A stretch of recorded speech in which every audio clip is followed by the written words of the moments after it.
यह कहानी महाभारत के एकलव्य की है।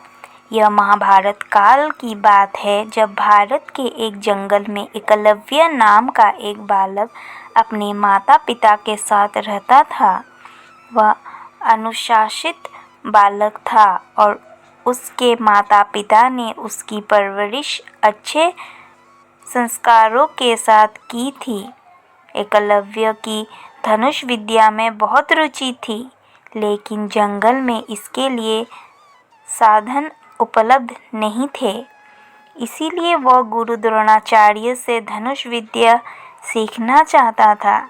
गुरु द्रोणाचार्य उन दिनों राजकुमारों अर्थात पांडव और कौरवों को धनुष विद्या सिखा रहे थे और उन्होंने भीष्म पितामह को वचन दिया था कि वो राजकुमारों के अलावा किसी को भी धनुष विद्या का ज्ञान नहीं देंगे। जब एकलव्य अपना निवेदन लेकर गुरु द्रोणाचार्य के पास आया तो उन्होंने उसे अपनी विवशता बताकर वापस भेज दिया। इस पर एकलव्य बहुत दुखी हुआ, लेकिन उसने यह प्रण लिया कि वो द्रोणाचार्य को ही अपना गुरु बनाएगा। शारीरिक रूप से गुरु की अनुपस्थिति के चलते उसने उनकी मिट्टी की मूर्ति बनाई और उसके सामने तीर कमान चलाने का अभ्यास करने लगा। देखते ही देखते वो एक उम्दा धनुषधारी बन गया। एक दिन की बात है जब गुरु द्रोणाचार्य अपने शिष्य के साथ धनुष विद्या का अभ्यास करने जंगल की ओर आए। उनके साथ एक कुत्ता भी था। उस समय एकलव्य भी जंगल में धनुष विद्या का अभ्यास कर रहा था। ऐसे में जब कुत्ते को जंगल के एक ओर से आवाज आई तो वो उस ओर जाकर भौंकने लगा, जिससे एकलव्य की एकाग्रता भंग होने लगी। इस वजह से कुत्ते को चुप करवाने के लिए एकलव्य ने उसके मुंह में कुछ इस प्रकार बाण चलाए कि उसका भौंकना भी बंद हो गया और उसे कोई चोट भी आई। कुत्ता वापस द्रोणाचार्य के पास भाग गया। जब उन्होंने कुत्ते को देखा तो उन्हें अपनी आंखों पर विश्वास नहीं हुआ और उन्होंने सोचा कि इतना अच्छा धनुषधारी कौन है जिसे धनुष बाण की ऐसी विद्या आती है। जब उन्होंने जाकर देखा तो उनके सामने हाथ में धनुष लिए एकलव्य खड़ा था। अपने गुरु को देखकर एकलव्य ने उन्हें प्रणाम किया।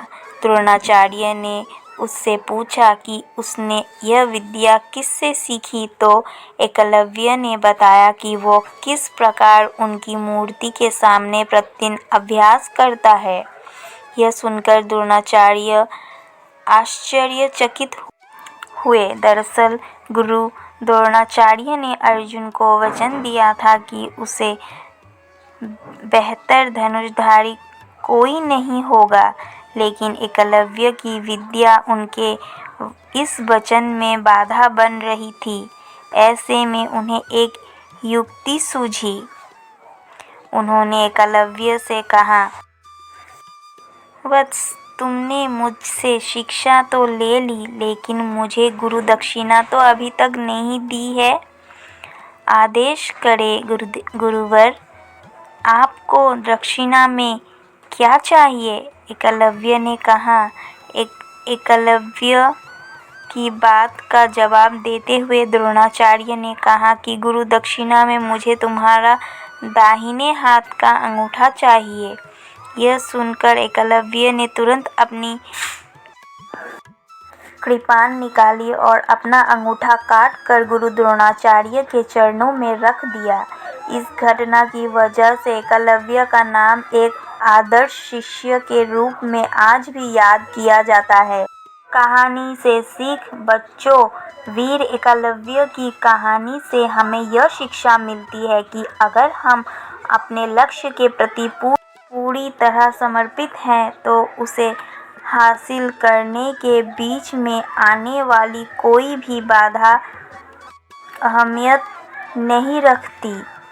भाइयों और बहनों, अगर आपको मेरा यह कहानी पसंद आया हो तो प्लीज़ इसे लाइक करें और कमेंट करके बताएं कि यह कहानी आपको कैसी लगी। साथ ही सब्सक्राइब करें मेरे चैनल भक्ति सागर 93 को। मैं एक नया यूट्यूबर हूँ, मुझे आपकी हेल्प और सपोर्ट की बहुत आवश्यकता है। धन्यवाद।